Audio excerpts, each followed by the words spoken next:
Ya, sambil kita memantau jawaban yang disampaikan oleh pihak KPU, tadi masih disampaikan oleh kuasa hukum Komisi Pemilihan Umum yakni Hifzil Alim. Saya mau ajak kembali berdiskusi bersama dengan Prof. Andi Asrun selaku tim pakar hukum tata negara. Prof, ini kan tadi ada salah satu poin yang disampaikan oleh kuasa hukum KPU yang menyinggung soal bansos TSM yang salah kamar katanya. Ini harusnya disampaikan ke Bawaslu, tidak masuk ke nepotisme. Tanggapan Anda seperti apa? Apakah jawaban dari KPU ini memang sesuai dengan salah kamar seperti yang disampaikan oleh KPU? Saya kira kita kembali kepada Undang-Undang Pemilu, ya. Pasal 47 mengatakan perselisihan hasil itu dilakukan di MK. Ya, sedangkan pasal 467 mengatakan proses, ya, sengketa proses pelanggaran pemilu itu ranahnya Bawaslu. Itu udah jelas, ya. Sekarang dibuktikan aja, ya kan? Misalnya kesalahan hitung suara segala macam secara berjenjang. Itu sebetulnya harus dilakukan, ya. Punya bukti nggak? Misalnya kesalahan itu dimulai dari tingkat TPS, PPK, kemudian KPU Kabupaten Kota sampai provinsi sampai ke nasional. Okay. Ya kan? Dalam beberapa siaran live, ya, yang ditayangkan ketika rapat pleno rekapitulasi nasional di KPU, kan ada yang mengatakan terjadi kecurangan di tempat ini, di tempat itu. Ketika ditanya oleh ketua KPU, di mana dia nggak tahu, ya, di TPS mana nggak tahu, di daerah mana nggak tahu, dan siapa yang melakukan kecurangan, ketua KPPS mana. Jadi semua ini berangkat dari asumsi, ya, dan kemudian narasi-narasi yang menurut saya itu narasi yang sifatnya lebih pada gosip akhirnya, ya kan. Kalau narasi hukum harus ada bukti, dan bukti itu limitatif, ya. Bukti di MK itu limitatif, misalnya bukti surat, ya, ada saksi, kemudian ada petunjuk segala macam. Sama juga di pidana. Nah, bukti yang paling real misalnya katakanlah paling gampang putusan pengadilan, ini nggak ada, ya. Dan kemudian putusan Bawaslu tadi sudah dikatakan semua sudah selesai, ya, sudah divonis dan tidak ada bukti dan segala macam. Jadi menurut saya kerangka-kerangka seperti ini yang harus sebetulnya fokus pada seperti itu. Dari kemarin saya lihat narasi-narasi politik, orasi politik yang lebih diungkapkan. Sebetulnya itu bukan nggak perlu, ya. Okay. Dan menurut saya nggak usah dilakukan seperti itu. Kita fokus betul kerja. Tetapi kan sidang MK ini kadang-kadang digunakan sebagai panggung politik, ya. Panggung untuk seperti ya ingin berorasi akhirnya. Ya, ini kesulitan bekerja. Ya, misalnya katakanlah tadi ya soal bansos. Soal bansos itu adalah kebijakan pemerintah yang sesuai dengan APBN. Tempatnya di mana? DPR. Dikontrol DPR. Dan dikontrol itu jauh-jauh hari. Bulan demi bulan kontrolnya. Bukan di ujung. Ini kan begitu di ujung, begitu kalah, semua unek-unek keluar. Ya kan? Semua unek-unek keluar. Semua persoalan kayaknya diungkapkan. Ini sama, salah semua. Pertanyaannya, itu tempat DPR. Mengawasi bansos, pelaksanaan bansos DPR. Ada tempatnya. Lah, selama ini nggak ada suaranya, ya kan? Diam saja. Kan semua orang gampang secara mudah mengatakan, loh, ketika kalah, ya, ketika Prabowo menang, ya, kemudian 01 Anies Baswedan kalah, Ganjar Mahfud kalah, tiba-tiba semua bersuara nih, seolah-olah bangkit dari kubur. Oke, kira-kira Prof, gitu. Mungkin ditahan dulu jawabannya karena kami akan ajak Anda pemirsa untuk langsung menuju ke gedung Mahkamah Konstitusi.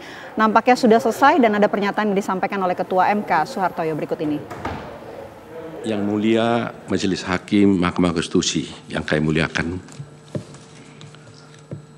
yang kami hormati para pemohon 1, pemohon 2, dan juga adalah termohon dari KPU dan juga pihak terkait dari Bawaslu.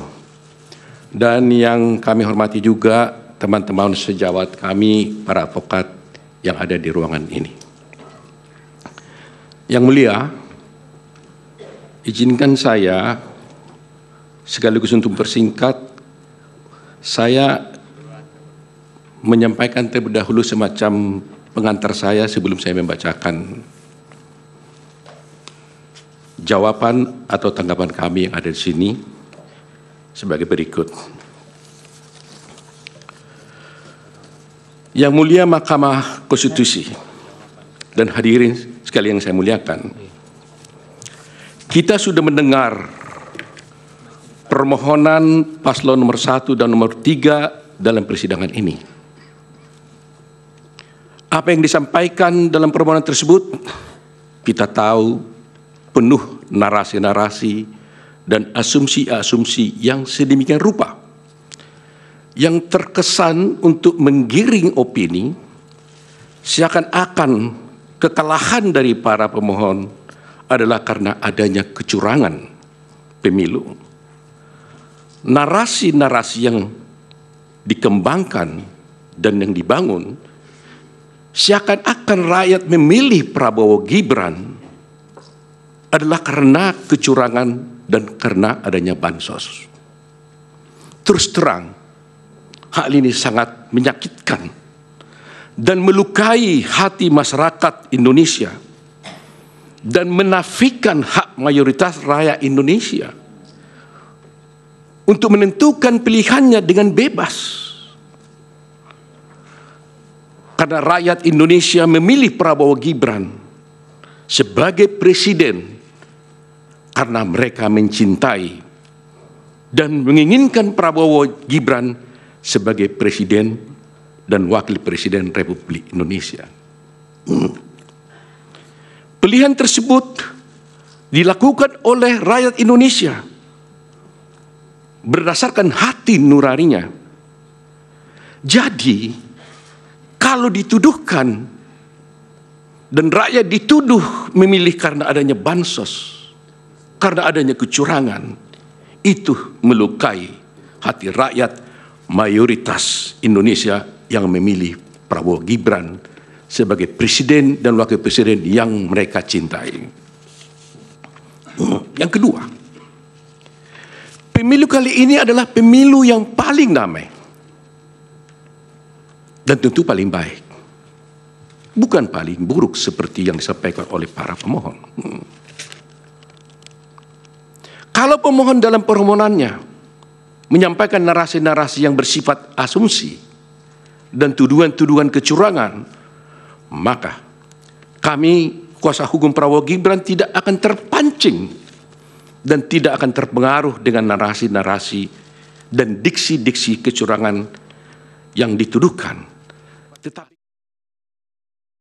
tuduhan kecurangan kepada prinsip-prinsip kejujuran, profesionalisme, sehingga kami akan memberikan analisa juridis untuk membantah dalil-dalil pemohon, dan kami akan membantah dalil-dalil pemohon tersebut tidak dengan narasi-narasi yang asumsi dan asumsi-asumsi, tidak akan menggiring opini. Kami akan sampaikan secara jelas dengan argumentasi hukum, membantah dalil-dalil pemohon, dan kami akan membantah dalil-dalil pemohon tersebut tidak dengan narasi-narasi yang asumsi dan asumsi-asumsi, tidak akan menggiring opini. Kami akan sampaikan secara jelas dengan argumentasi hukum disertai dengan bukti-bukti yang ada. Ketiga, bahwa kita tahu perkara ini seharusnya tidak diajukan ke MK, melainkan ke Bawaslu, karena isi permohonan tidak sesuai dengan ketentuan Undang-Undang khususnya pasal 475 Undang-Undang Pemilu, sehingga dapatlah dikatakan pemohon tersebut adalah salah kamar. Demikian juga petitum pemohon juga tidak sesuai dengan hukum acara yang berlaku di Mahkamah Konstitusi, karena kita lihat petitum pemohon telah menyasar kemana-mana,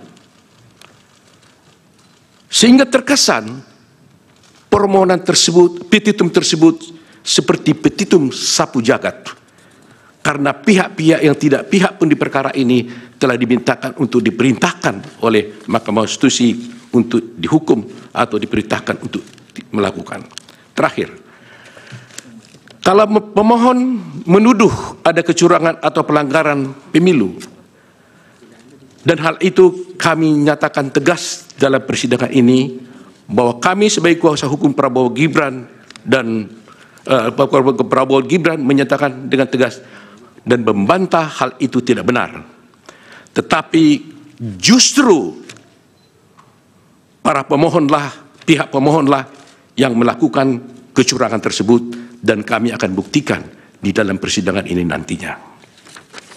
Demikian terkait yang mulia. Untuk selanjutnya kami tidak mengulangi lagi dari awal pembacaan kami. Kami hanya mengatakan bahwa kami bertindak atas nama Prabowo Subianto dalam perkara ini, yaitu di mana telah kami sampaikan keterangan pihak terkait dalam perkara nomor 1 PHPU Pres 22 Romawi / 24, dan kami lanjut langsung ke halaman 6. Yang mulia,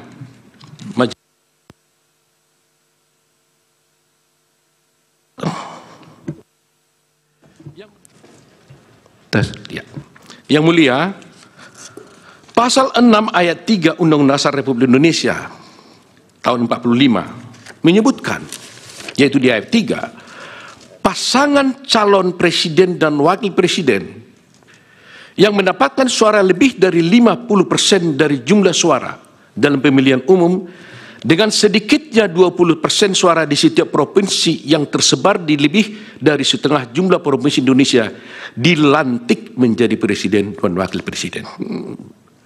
Berdasarkan norma konstitusi dimaksud, maka pihak terkait telah memenuhi persyaratan yang diamanatkan oleh konstitusi sehingga wajib dilantik menjadi presiden dan wakil presiden Republik Indonesia periode 2024-2029.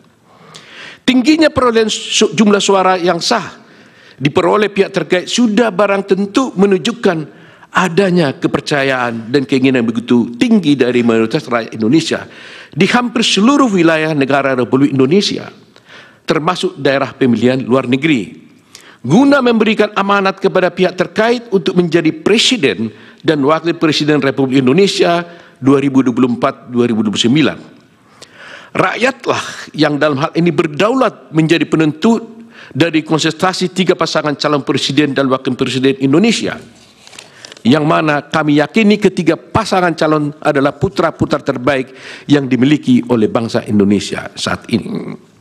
Berkenaan dengan pasal 6A ayat 3 Undang-Undang Dasar Negara Republik Indonesia tahun 45, dan katanya dengan hasil pemilihan umum presiden dan wakil presiden tahun 2024 tersebut di atas, maka pihak terkait mengingatkan agar semua pihak secara bijak, penuh kehati-hatian dan dengan penuh rasa tanggung jawab secara bersama-sama senantiasa menjaga agar norma pasal 6A ayat 3 Undang-Undang Dasar ini dimaksud tidak terlanggar. Jangan sampai setelah pemilihan umum diperoleh atas adanya ketidakpuasan dan kepentingan pihak-pihak tertentu terhadap hasil pemilihan umum presiden dan wakil presiden dimaksud, kemudian terus-menerus dilakukan upaya-upaya delegitimasi dan penegasan terhadap hasil pemilih itu dengan alasan-alasan yang tidak konstitusional dan tidak bersesuaian dengan peraturan undang-undang yang berlaku. Dalam konteks ini, bila mana kita mencermati permohonan dari pemohon akuo, maka tampak adanya upaya-upaya yang tidak berlandasan hukum dari pemohon untuk menegasikan jumlah suara sebanyak 96.214.691 dari rakyat Indonesia kepada pihak terkait. Hal ini atas alasan dalam permohonannya, pemohon berupaya agar Mahkamah Konstitusi kendati pun tidak menjadi kewenangannya untuk melakukan diskualifikasi kepada pihak terkait, bahkan tanpa pemohon menguraikan mengenai berapa sesungguhnya jumlah suara yang benar menurut pemohon, sehingga mempengaruhi keterpilihan pihak terkait untuk kemudian dilantik sebagai presiden sebagaimana ditentukan dalam pasal 6 ayat 3 Undang-Undang Dasar tersebut. Upaya penegasian oleh pemohon dimaksud merupakan suatu bentuk pengingkaran terhadap demokrasi yang sangat berpotensi melanggar norma pasal 6 Undang-Undang Dasar 45 atas alasan pasangan calon presiden dan wakil presiden sugihnya dilantik menjadi presiden dan wakil presiden Republik Indonesia karena memperoleh jumlah suara sebanyak tersebut di atas dan menang di hampir seluruh wilayah Republik Indonesia, kemudian dipaksakan oleh pemohon tanpa disertai dengan basis data dan angka sehubungan dengan jumlah suara sah menurut dalil pemohon sebagaimana diatur oleh peraturan perundang-undangan.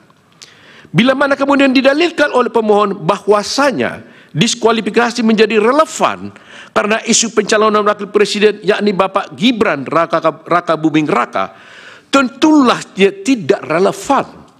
Atas alasan pencalonan Bapak Gibran Raka Buming Raka itu sendiri adalah didasarkan pada putusan Mahkamah Konstitusi nomor 90 garis miring PUU garis garing 21 garis 23, sehingga pemohon bukan lagi berhadapan dengan KPU atau termohon dan pihak terkait, tetapi dengan Mahkamah Konstitusi itu sendiri.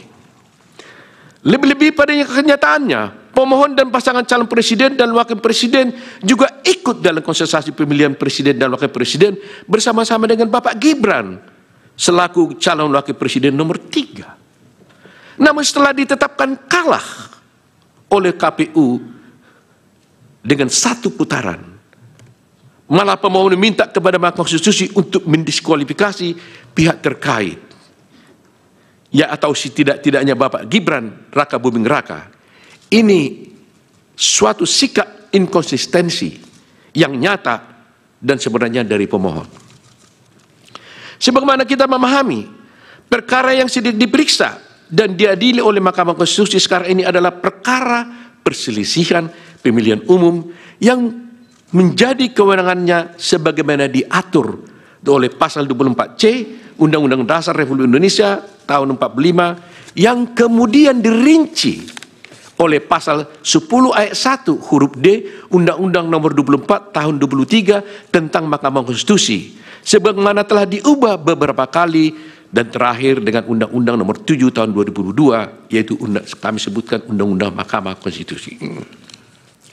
Dan kemudian telah diejawantahkan pula pada berbagai peraturan perundangan lainnya yang berlaku. Bila mana kemudian kewenangan Mahkamah Konstitusi tersebut dikaitkan dengan konteks rezim pemilihan umum di Republik Indonesia, politik hukum dari pembentuk undang-undang, presiden dan DPR, sebagaimana dicontohkan dengan Undang-Undang nomor 7 tahun 2017 tentang pemilihan umum, telah mengatur secara tegas dan jelas akan berbagai cara, penyelesaian, serta forum yang dipilih dan wajib ditempuh dalam hal terjadinya perselisihan sehubungan dengan pemilihan umum, baik dalam tahapan persiapan, penyelenggaraan, dan setelah dilakukannya pemilihan umum.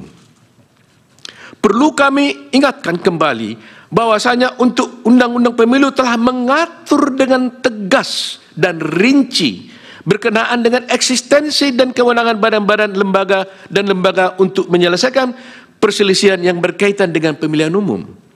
Lembaga-lembaga itu ada yang merupakan kekuasaan kehakiman yang dijalankan oleh badan peradilan seperti peradilan umum untuk mengadili perkara pidana dalam penyelenggaraan pemilu yang sebelumnya telah diproses oleh Sentra Penegakan Hukum Terpadu atau Gakumdu yang terdiri dari unsur Bawaslu, Kepolisian Negara Republik Indonesia, Kejaksaan, kemudian Tata Usaha Negara-Negara untuk menyelesaikan adanya persoalan dan perselisihan yang berada dalam ruang lingkup administrasi dan proses-proses penyelenggaraan pemilu yang sebelumnya telah diproses melalui Bawaslu dan kepada Mahkamah Konstitusi untuk menyelesaikan perselisihan hasil pemilu.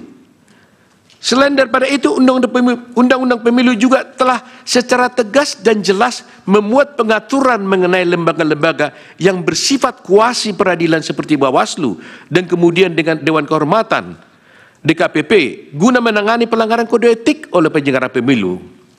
Dengan adanya pembagian eksistensi dan kewenangan badan-badan lembaga peradilan dan kuasi peradilan tersebut di atas, maka tercipta pemilu yang teratur, adil, efektif, dan demokratis guna mengawal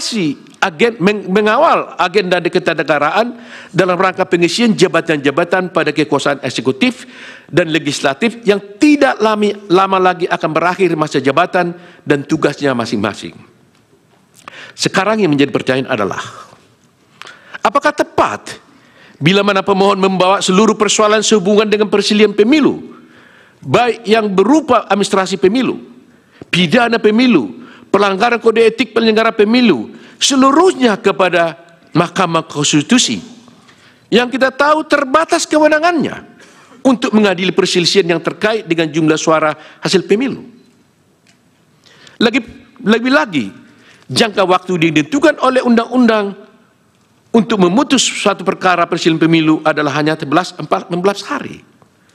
Asal dasar itu, hemat kami, permohonan akuo justru merupakan kemunduran dan suatu bentuk ketidakbijakan oleh pemohon yang berpotensi melanggar norma konstitusi dan peraturan perundangan yang berlaku, sekaligus mengabaikan adanya pengaturan penyelesaian perselisihan pemilu sebagai ditentukan oleh Undang-Undang Pemilu. Kalau semuanya perkara diajukan kepada pemilu, pertanyaan berikutnya adalah, apakah pemohon yang merasa telah terjadi berbagai kecurangan dan pelanggaran telah membawa permasalahan yang dihadapi pemohon sehubungan dengan kecurangan dan pelanggaran dalam proses pemilu kepada badan-badan peradilan sesuai kewenangannya terus di atas? Bila mana sudah, barang tentu badan-badan atau lembaga-lembaga itu telah atau sedang berproses atau bahkan telah memutuskan sesuatu kepada pihak yang terlibat dalam sengketa dimaksud, termasuk juga kepada pemohon. Bila mana ternyata pemohon justru tidak membawa permasalahan dimaksud kepada badan-badan peradilan, maka artinya pemohon sendiri telah mengabaikan hak-hak hukumnya dalam masing-masing persoalan dimaksud. Atas hal tersebut adalah tidak tepat bila mana kemudian pemohon membawa seluruh persoalan yang berkaitan dengan kecurangan, pelanggaran dalam proses pemilu yang menjadi kewenangan dari badan-badan lain kepada Mahkamah Konstitusi ini, yang kewenangannya terbatas pada hasil pemilu, yang mempengaruhi keterpilihan presiden dan wakil presiden guna diperiksa dan diadili Mahkamah Konstitusi hanya dalam waktu 14 hari. Padahal jauh sebelum hari ini, peraturan perundang-undangan telah memberikan kesempatan kepada pemohon untuk memprosesnya melalui badan-badan, lembaga-lembaga dimaksud di atas. Terkhusus bagi Mahkamah Konstitusi, undang-undang menentukan jangka waktu 14 hari kerja karena memang yang diadili itu terbatas pada jumlah suara hasil pemilihan umum yang ditetapkan oleh termohon, yaitu KPU, dan jumlah suara yang dianggap benar oleh pemohon. Adanya keketatan sehubungan jangka waktu ini tidak lain dan tidak bukan untuk memastikan agar agenda ketatanegaraan berupa pengisian jabatan-jabatan di Republik ini berjalan dengan lancar dan tepat waktu. Bila mana rangkaian pemilu ini tidak berkesudahan, misalnya dengan permintaan diskualifikasi, pemilihan ulang, sangat berpotensi menimbulkan persoalan-persoalan lain yang mengarah kepada krisis ketatanegaraan di Republik Indonesia yang kita cintai ini. Kemudian daripada itu, apabila kemudian pemohon mendalilkan bahwa mekanisme hukum yang berlaku dalam hal penyelesaian tiap tahapan tersebut memakan waktu berbelit atau bahkan bisa melampaui tahapan-tahapan selanjutnya dalam pemilu itu sendiri, seyogianya dan sepatutnya hal ini dipermasalahkan dan dipersoalkan pemohon dalam forum yang terpisah. Misalnya mengajukan judicial review baik kepada tingkat Mahkamah Agung atau ke MK. Bukan dalam tahap perselisihan hasil pemilihan umum presiden dan wakil presiden yang dalam konteks ini diajukan dan digabungkan secara keseluruhan oleh pemohon sendiri. Hukum memberikan keleluasaan dan koridor yang sangat luas kepada seluruh rakyat Indonesia, tidak terkecuali ke pemohon, untuk mempersoalkan bila mana dianggap ada ketentuan Undang-Undang Nomor 7 Tahun 2017 dalam hal penyelesaian persoalan mengenai pemilu yang dianggap merugikan hak konstitusionalnya atau diperkirakan akan merugikan hak pemohon di kemudian hari. Bahkan Undang-Undang Nomor 7 Tahun 2017 tentang pemilu ini telah berlaku dan diundangkan sejak tahun 2017. Lebih-lebih ketentuan ini telah digunakan, sekali lagi telah digunakan sebagai basis hukum penyelenggaraan pemilu tahun 2019. Artinya, pemohon telah cukup memahami kondisi dan aturan serta kaidah yang termaktub dalam undang-undang tersebut. Bukan kemudian setelah selesainya tahapan rekapitulasi suara dikalahkan, justru mempersoalkan aturan-aturan tersebut seakan-akan waktu tidak pernah berpihak kepada pemohon. Sebagaimana kita maklum, jabatan presiden dan wakil presiden Bapak Insinyur Haji Joko Widodo dan Bapak Profesor Dr. Kiai Haji Ma'ruf Amin berdasarkan konstitusi terbatas untuk jangka waktu 5 tahun dan akan berakhir tanggal 20 Oktober 2024. Pada waktu yang sama perlu dihindari adanya kekosongan kekuasaan barang sedetik pun. Maka Presiden dan Wakil Presiden terpilih berdasarkan pemilu tahun 2004 harus dilantik sebagai Presiden dan Wakil Presiden Indonesia.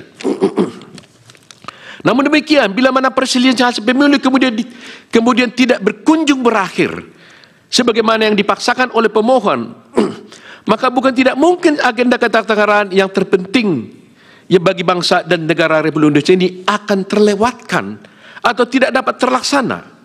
Itulah yang menjadi esensi dari politik hukum dalam mengatur mengenai mekanisme dan jangka waktu penyelesaian perselisihan pemilu oleh masing-masing badan-badan lembaga tersebut di atas. Semata-mata untuk memastikan agenda ketatanegaraan Republik Indonesia dapat berjalan secara tertib dan tepat waktu. Bila mana tahapan pemilu akuo diulang sebagaimana dikehendaki oleh pemohon, maka pemilu ulang yang demikian itu tidak pula ada landasan hukumnya, baik dalam Undang-Undang Dasar 45 maupun dalam Undang-Undang Pemilu. Hal-hal semacam ini sangat penting menjadi bahan perhatian kita bersama dalam membangun bangsa dan negara. Pihak terkait meyakini bahwasanya Yang Mulia Hakim Konstitusi sangat memahami hal-hal yang pihak terkait sampaikan tersebut. Kami pun meyakini bahwasanya Yang Mulia Konstitusi memiliki concern atau perhatian yang sama dengan kami. Putusan dari Yang Mulia Majelis Hakim Konstitusi nanti kami yakini akan memberikan suatu penyelesaian akhir sekaligus pencerahan dan edukasi yang teramat baik bagi seluruh rakyat Indonesia. Adapun pihak terkait sangat meyakini bahwasanya rakyat Indonesia secara mayoritas telah menerima visi, misi, dan program yang disampaikan oleh pihak terkait. Dalam hal ini Prabowo Gibran secara mayoritas menginginkan pihak terkait untuk menjadi Presiden dan Wakil Presiden Republik Indonesia periode 2024-2029. Oleh karena itu Yang Mulia, izinlah kami menguraikan secara detail dan secara spesifik bagaimana tanggapan kami terhadap permohonan daripada pemohon 1. Pertama, kami sampaikan tentang kewenangan Mahkamah Konstitusi. Di sini kami menyampaikan bahwa sesungguhnya Mahkamah Konstitusi tidak berwenang untuk mengadili perkara ini. Bahwa dalam permohonannya pemohon mendalilkan bahwa Mahkamah memiliki kewenangan untuk mengadili perkara akuo. Bahwa dalil pemohon tersebut adalah tidak benar dan tidak tepat. Justru sebaliknya, pihak terkait berpendapat bahwa Mahkamah tidak berwenang untuk mengadili perkara akuo yang akan kami uraikan dalam bentuk eksepsi sebagai berikut. Eksepsi absolut. Maksud kami eksepsi kompetensi absolut. Sejalan dengan prinsip negara hukum, maka negara berkewajiban untuk menyelenggarakan ketertiban hukum dengan berdasarkan dan berpedoman pada hukum. Keunggulan mutlak, the absolute predominance of the law, harus diwujudkan. Keunggulan mutlak hukum didasarkan pada kedaulatan hukum. Kedaulatan hukum merupakan dasar fundamental konsep negara hukum. Dengan kata lain, konsep negara hukum berakar dari paham kedaulatan hukum yang pada hakikatnya berprinsip bahwa kekuasaan tertinggi di dalam suatu negara adalah berdasarkan atas hukum. Dikaitkan dengan permohonan pemohon,